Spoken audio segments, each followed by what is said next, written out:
Losing my appeal made me curse God to his face.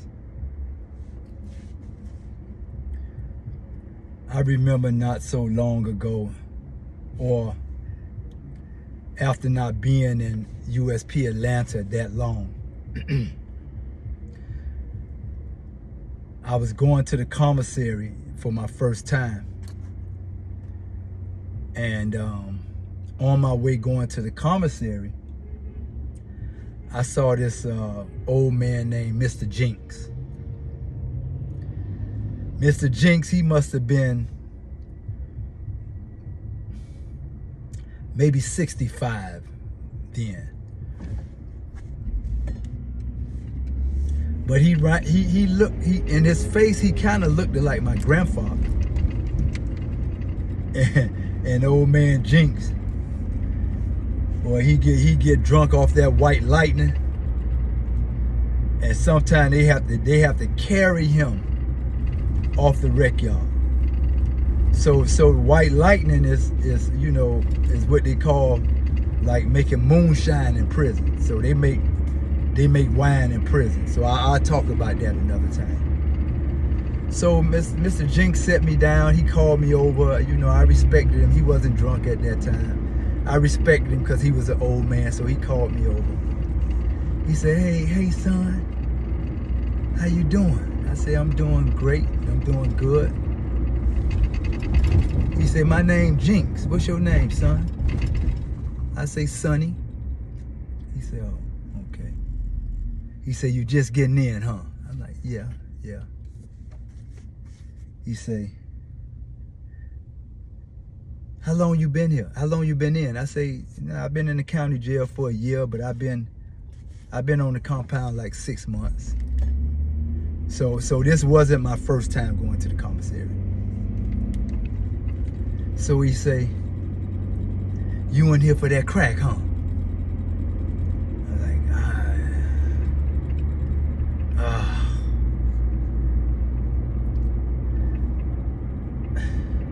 He said, you probably in for your appeal too, right? I said, yeah, man, my appeal in. I said it all happy, And so he say, man, you ain't gonna win no appeal. And I'm like, I wanted to disrespect him, but he was older man, and he looked like my grandfather. So he said, you ain't gonna win no appeal, son. And I'm like, nah, Mr. Jinx, I got good issues in. He like, see everybody walking around this compound? He say, son, all us had appeals. And we still here. You ain't gonna win no appeal. So now in my mind, I'm like, man, this motherfucker old ass man fucking around, he be around here drunk and shit. Now I just start, I just in my mind, because I don't disrespect older people. So in my mind, I'm calling him everything but a child of God. So he see me looking, he say, you in here for that crack, huh? I'm like, yeah. He say, they talking about changing that crack law. Changing the crack law from 100 to 1. He said, you heard about that? I said, yeah, I heard about that. I said, man, so if I don't win my appeal, man, I'm gonna win something on the crack law. He say, son, they ain't gonna pass no crack law. So I'm like, man. So man, I walked off, man. After that, I spent on dude and walked off. And so me and my brother, doing our, appeal process, we real, our hopes are high. So we started working out with our homeboy, Big Jim, right? So Big Jim, like if you want your pecs, if you want to see your pecs done, you know, he got exercise in a few days, you'll see your pecs. And if you want back arms and forearms and all that stuff, so he know how to work with body parts. So we just started working out with Big Jim, and he telling us we got to eat a lot of food, and we buying up all this tuna and buying up all this food. And boy, we were getting cut too. Boy, we were working out every day. And also, man, we found God. You know, I found God. And so I started going to church, you know, Sunday church, Monday Bible study, something happening Tuesday, Wednesday this, and Thursday that, and at a certain time during lunch we'll meet up on the yard, and we'll bind the devil up, and late at night in the units we'll get to a corner and we'll bind that devil up and rebuke that devil in the name of Jesus and all that stuff there. And so we working out real good, you know, things improving, and we saved, you know. So I call home, talk to my wife on the phone, she saved too. So we have these lengthy conversations about Christ, exchanging, interacting each other in prayer, and binding the devil up, and bearing witness to each other in prayer and all that stuff. And we growing all the way around the board. But for some reason, what Mr. Jinx said stayed in my mind. And so as time kept going, and boy, I wish I had some of them pictures to drop in this chat, boy.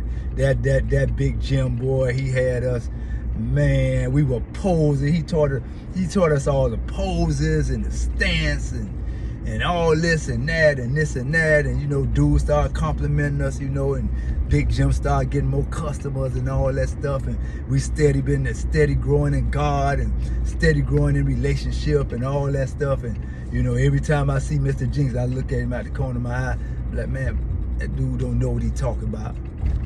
So we got our stuff, you know, it's in court. So now, you know, they called us, and me and my brother, we get mail around the same time. So and we were cellies at this time, so we get the mail up under the door. So we happy, you know, because you know we had Slim, one of the best jailhouse lawyers in there, you know. So Slim doing our paperwork and all that stuff there. And so we got the mail up under the door. And I opened that mail and just went to the back page, because they always give you a page, about 4-5 pages, but all you got to do is go to the back page, nearly to the bottom of the page, and you will either see ordered or denied, or granted or denied. Man, I opened that thing, man, and seen that denied in bold letters, and I went off. And so, you know, after 4 o'clock, you know, at the county is when we supposed to meet up with Big Jim and work out and all that stuff. So, man, I'm in the unit, man. I'm hurt, man. I'm exhausted. I'm pissed off. I'm some of everything, man. And so, somebody called us to the door, Big Jim, to the door, man. What y'all gonna do? He had the door like this, man. What y'all gonna do, man? Fuck that shit, man. I ain't working out no more, man. Fuck that shit, Jim. I ain't working out no more. So we well, at least me, I cursed Big Jim out, you know. And then after that, you know, after we go eat and all that stuff, went out to eat. And so at a certain time, the brothers, the prayer warriors that's in the unit, you know, they gonna come, and you know, if we ain't there, they gonna come to our room and get us and all that. So brother, I forgot his name. So brother came to the door. Brother Campbell, God bless you, brother. Brother, you coming to prayer service? I was like, man, fuck you, man. Get the fuck away from my door, man. Fuck you, man, and fuck God, man. Get the fuck away from my door, man. Fuck wrong with you? And I was aggressive with Buddy. You know, so dude, he left, and you know, the dude that we used to pray on the job at a certain time, they came, and I was, man, fuck you, man. fuck that shit. So they was so the word had got out, man, that I guess brother Campbell done, you know, the devil done got hold of brother Campbell and all that stuff there, man. But all that goddamn working out and all that praying 4-5 times a day, man. I'm telling you, man. Boy, when I lost that appeal, boy, I cursed God to his face. Peace.